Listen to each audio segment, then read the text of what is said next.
नमस्कार विद्यार्थी मित्रांनो, मी कोमल दस आपणा सर्वांचं सहर्ष स्वागत करत आहे आपल्या JS एज्युकेशन या यूट्यूब चॅनलवर।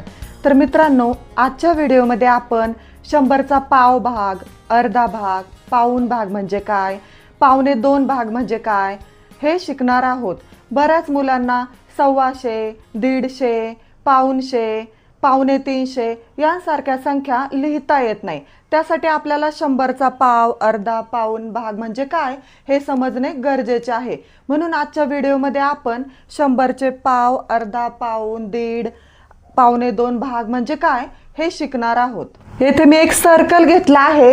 हे सर्कल म्हणजे 100 आहे असं आपण समजू। आणि या सर्कलचे 4 समान भाग केलेले आहेत। मग प्रत्येक भाग कितीचा येईल? आपण 100ला 4 ने भाग देऊ।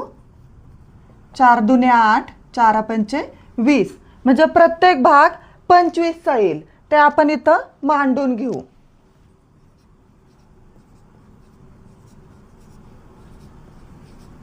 हे सर्कल म्हणजे 100 आहे असं आपण मानलं आणि या 100चे 4 समान भाग केले असता प्रत्येक भाग 25चा होतो। आता आपण 100चा पाव भाग म्हणजे काय समजून घेऊ। हा आहे 100चा पाव भाग। 100चा पाव भाग म्हणजे किती? 25। आता 100चा अर्धा भाग म्हणजे काय ते आपण पाहू। हा आहे 100चा अर्धा भाग। हा इथून इथपर्यंत हा आहे 100चा अर्धा भाग। मग 100चा अर्धा भाग किती होईल? 25 अधिक 25 50 होईल। बघा, 100चा पाव भाग आहे 25, म्हणजे फक्त एवढाच भाग आहे 25 आणि 100चा अर्धा भाग आहे 50। आता आपण 100चा पाऊण भाग पाहूया। इथं पण मी थोडंसं रेषा मारते। हा झाला 100चा पाऊण भाग। 100चा पाऊण भाग म्हणजे 25 अधिक 25 अधिक 25, 25 त्रिक 75। मग 100चा पाऊण भाग किती आहे? तर 75 आहे।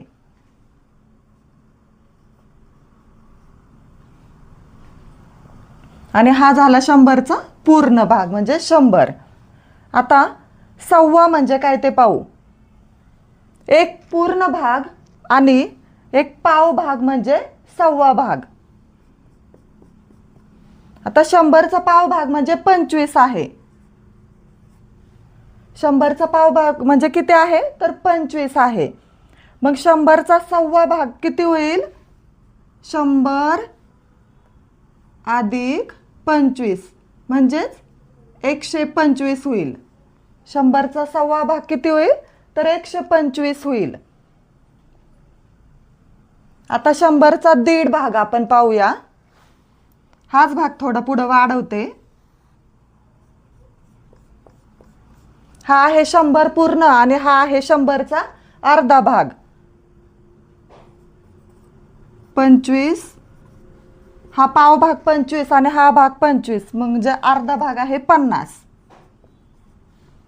मग 100चा दीड भाग आपल्याला पाहायचा आहे।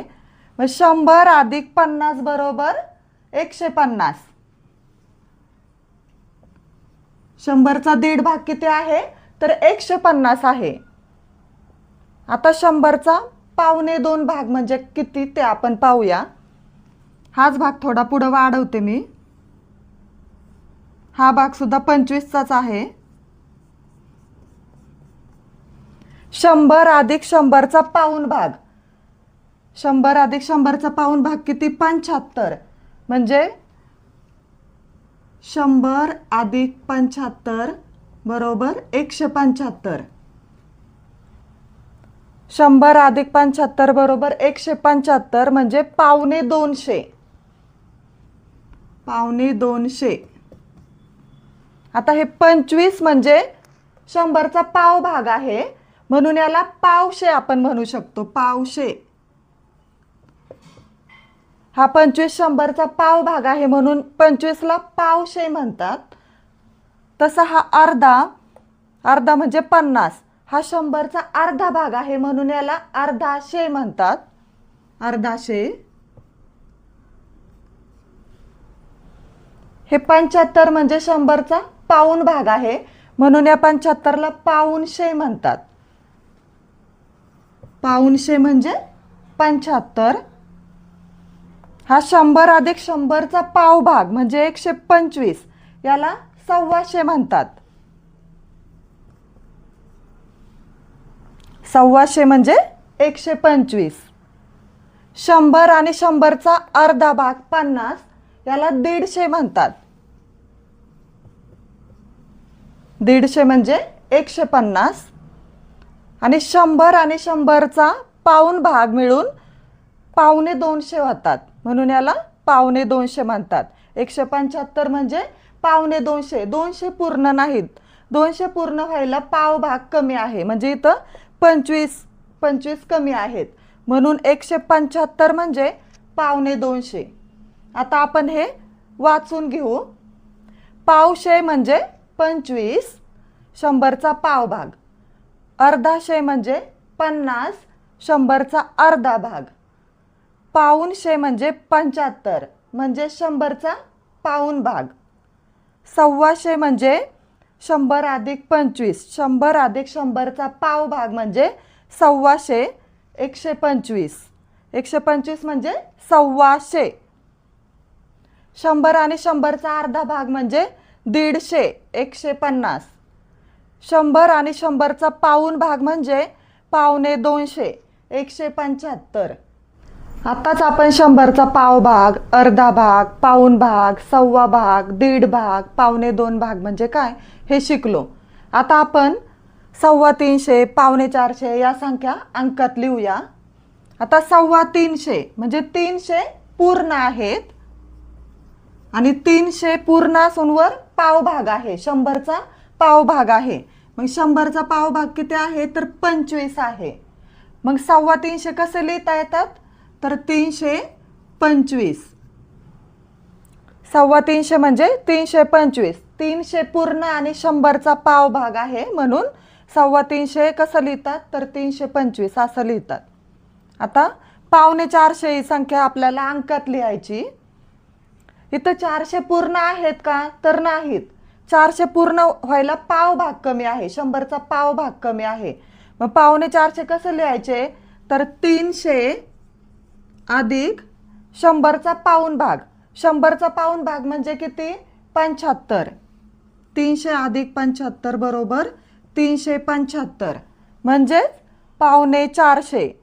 इथं 400 पूर्ण नाहीत, 400 पूर्ण व्हायला 100चा पाव भाग कमी आहे, म्हणजे 25 कमी आहेत, म्हणून पावणे 400 ही संख्या कशी लिहिली आपण 375. म्हणजे 375 यालाच आपण पावणे 400 असं म्हणतो.